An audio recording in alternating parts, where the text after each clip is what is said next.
Hello everyone. So today's film is going to be about colour correction and concealing, mainly around the under eye area. And I would like to talk a little bit about colour correction and concealing. Now, almost every category of people have discoloration of some kind, and most human beings have some discoloration just underneath the eye. Doesn't matter what ethnicity you are or where you come from in the world, most people tend to have some kind of discoloration in their face. Very, very lucky if you don't, and very rare if you don't, but certainly most people do. And it varies between skin tones. I come from northwestern Europe, and the discoloration that you tend to see in people's faces, particularly around the under eyes, tends to be blue or purple sort of eye bags. And that, of course, can be highlighted by diet or lifestyle. Perhaps you might not have had a lot of sleep, you might have had fatigue. That can also be present and visible in the under eyes, depending on your lifestyle, of course. And it also varies from continent to ethnic group. Someone from Southeast Europe, of course, with a different skin tone and different undertones, might have a more brown under eye discoloration. That will, of course, vary on lifestyle. Discoloration can also be about skin tone. Sometimes some of us are too red or too yellow or too whatever, and it requires correction. But today I'm going to speak about mainly around the under eye and a little bit around the mouth. Of course, it varies on your ethnicity as well. If you look at people from Western Africa and people from Eastern Africa, certainly more in the East, there can be discoloration around the mouth, which requires a little bit of red in just to colour correct and lift the shade back up. So colour correction for me is really about lifting the shade back up. So I shall be sharing with you how I colour correct and conceal my under eyes and any other discoloration in the face, but particularly around the under eyes. And of course, at a later date, I shall bring you films here that shall demonstrate how to colour correct for many different types of skin tones, shades, and skin problems. And within today's film and demonstration, the products and techniques that I use, of course, will be very applicable for the very fairest of skin tones. But the techniques and tips and products I shall use in today's film can, of course, be adjusted on the basis of your skin tone and the colour correction problem involved. So I have already gone in and applied my foundation and my eyebrows. I moisturise my skin first of all very thoroughly. I'm very dry at the moment with the Embryolisse Creme concentrate. Then I applied a very thin layer of Kat Von D's Lock-It foundation in the shade Light 42 Neutral. And for eyebrows, I applied some of Kryolan Dermacolor concealer in the shade D40. And before I begin, I have also pinned back my hair, and I'm looking very English governess 1845. So as you can see, I've applied quite a light layer of foundation over the skin, and I've tried to avoid the under eyes as best as possible. So I can show you how you can really conceal and correct any blueness under the eyes. As you can see, I have discoloration and dark circles under the eyes that are quite blue, which is very normal and common amongst the very fairest of skin tones, certainly in the part of the world for which I have come from. So colour correction isn't necessarily about concealing, it's about correcting the tone. Because if I were to go in with a regular concealer, no matter how thick it is, there's always a slight hint of discoloration underneath. You can always see the colour coming through ever so slightly. So what I want to do today is show you how you can colour correct, then apply a little bit of your concealer on top, which vanishes any discoloration and just brings life back into the face. I've always said that all you need with makeup really is a good set of eyebrows, clean, clear, corrected skin that's looking healthy, a little bit of moisturiser on the lip, curl to the lashes and mascara, and you look great. Everybody looks great with just that. It's fantastic, it's refined and it's polished. So I'm a great believer in colour correction, and to colour correct my own under eyes dark circles, I use a tone that is quite salmony and quite pink, because when you think about it, orange cancels out blue. Blue also has the capacity to cancel orange. There are colours that contrast, and if we were to look at the colour circle, we shall see that. But salmon tones, or tones that are quite salmony and orange, do tend to cancel out discoloration that is blue or brown fantastically.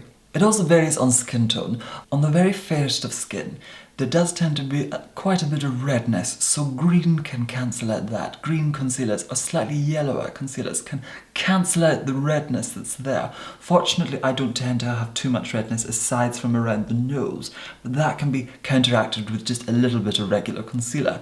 But for the blueness under the eyes, something that has quite a little bit of salmon to it or orange to it can really just lift the blueness away. These colour correction techniques can be used in all aspects of the makeup. Certainly in deeper skin tones, on darker skins, there can be discoloration around the mouth.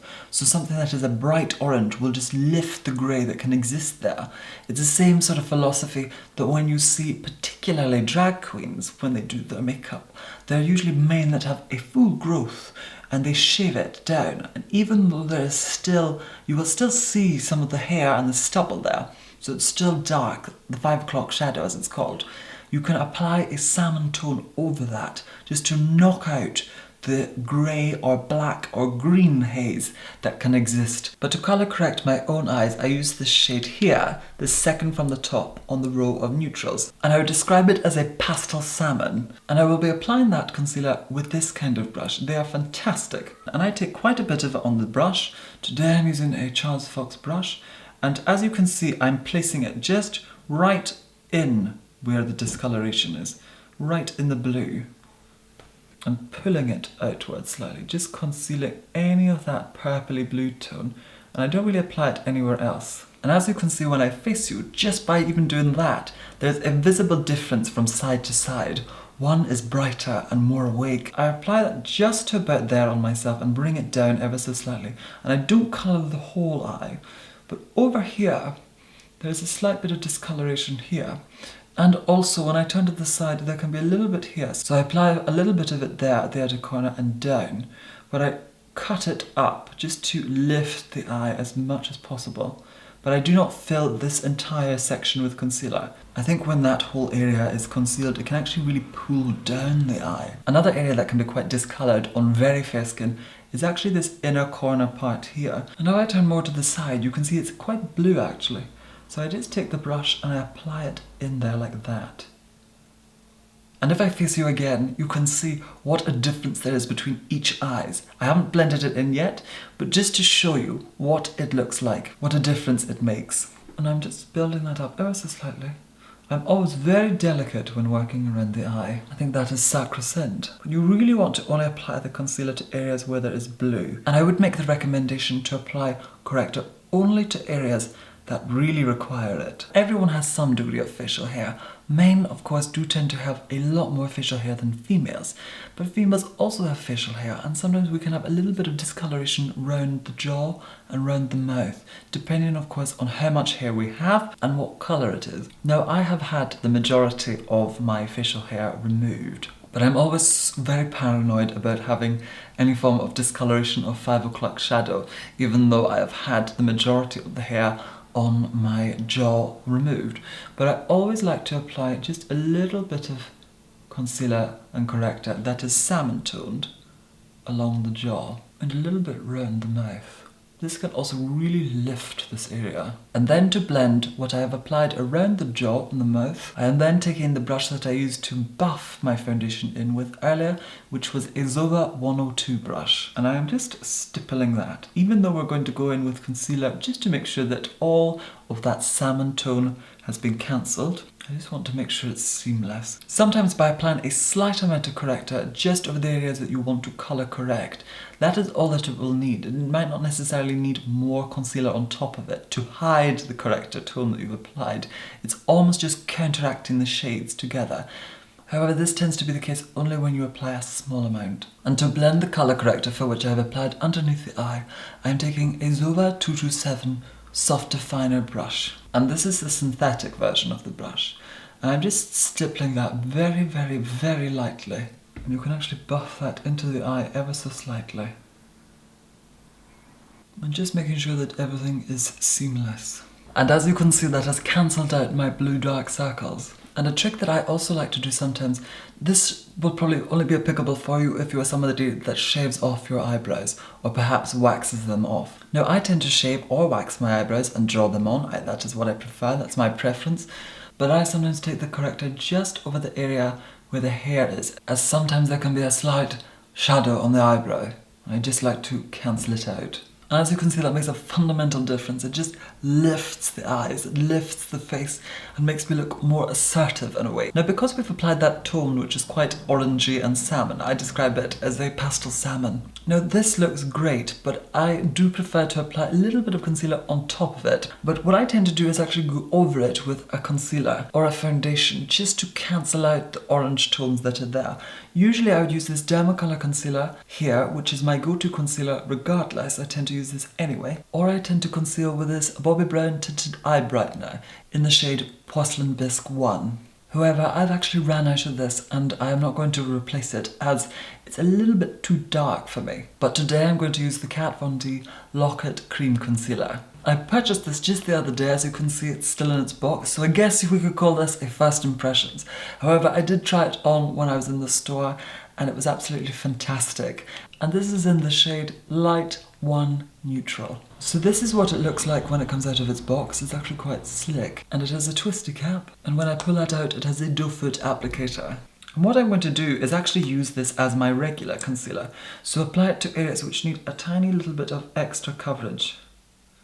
Just through the centre there. Of course, where we applied our under eye colour corrector earlier. I tend to get a little bit of redness on this part of my nose, as I am a wearer of glasses. I also like to apply a little bit around the nose too, as I do tend to get a little red there. And of course, just underneath the mouth, and on any little imperfections that we wish to conceal. And to blend that in, I'm going to go in with a different blending brush, and this is the Fairless CB1 brush. It's fantastic just for stippling and blurring out that concealer. It's also got a very elegant needle-like handle. But this concealer is a little thicker than I expected it to be and a lot more covering.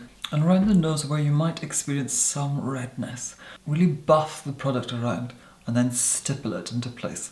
That way you ensure that all areas are filled and covered, but there's no lines left. I'm just going back in with our big foundation brush just to ensure everything is seamless and stippling everything ever so slightly. Then one technique that I would recommend if you have any creasing on the under eye is by taking a cotton bud or a Q-tip. I know the titles for these do tend to vary wherever you are in the world, and just almost pat it under the eye, just to remove any creases that you might have. Now that might remove a tiny bit of the product, but I'm going to be going in with some eyeshadow anyway, so it isn't too much of a tragedy.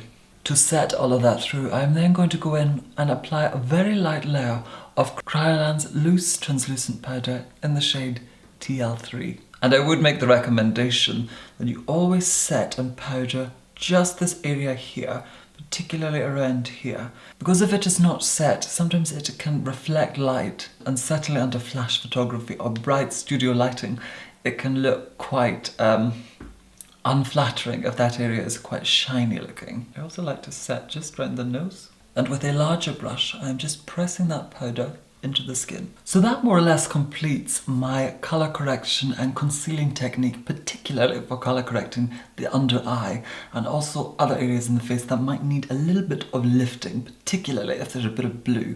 This technique will lift the blue and of course lift the face, and I think it's marvellous for that. I'm going to go in and apply a tiny little bit of blusher, contour and eyeshadow, as well as mascara. And I'm just going to take some of MAC Cosmetics Omega on an Inglot pencil brush.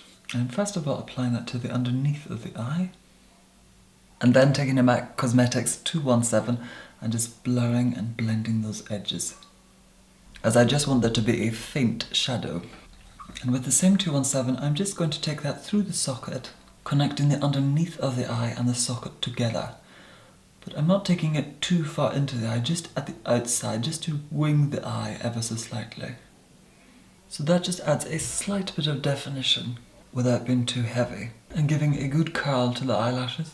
Then going in with my absolute favourite, the Balm's What's Your Type mascara. And I don't really like to apply too much to the bottom, and I do tend to find it transfers quite a bit. Mascara definitely does work wonders on eyes, and certainly on my own. I'm always very impressed by what a difference mascara makes to the eyes. Now for blusher, I'm going to apply some of Illamasqua's powder blusher in the shade Katie. But I actually want to apply this colour just in a very faint amount, because I want to keep the makeup quite soft and a little bit girly. Ironic really. And for contour, I'm going to apply a very faint amount of this warmer shade here, which is a grey, and it is in the shade 342. I'm just applying that almost as a complementary to the cheekbone. Just merging the blush in with the contour, but keeping it overall quite soft. And I'm just going in and applying a little bit of makeup remover on a cotton pad, just to take off any of the remaining foundation on the lips before we go in with product. And I don't really want to apply any heavy lipstick to the lipstick or gloss or anything like that, so I shall be applying a little bit of medicated chapstick. My own lips are quite red, and just to correct any asymmetry within the lips, I am then applying a little bit of Charlotte Tilbury's Pillow Talk, and just correcting any areas where there is a lack of symmetry. And for highlighter, I'm then going to go in and apply some of MUA's Powder Shimmer Highlighter. And I'm going to apply that on the powder brush I used earlier. I really like this look as it's quite soft and I want to keep it that way. So that more or less completes the look. And this finished look is quite soft and it's really simple. But the main emphasis in today's film is the techniques and the products that I use for concealing my own dark circles. So it's very suited if you have very fair skin, certainly the product shades. But the techniques, the tips and the recommendations that I have shared with you today, of course, can be adapted to all skin tones and all types of colour correction. I hope that you have found today's film either interesting, useful, helpful or informative. Once again, thank you so much for watching, and of course, take care of yourself. Bye!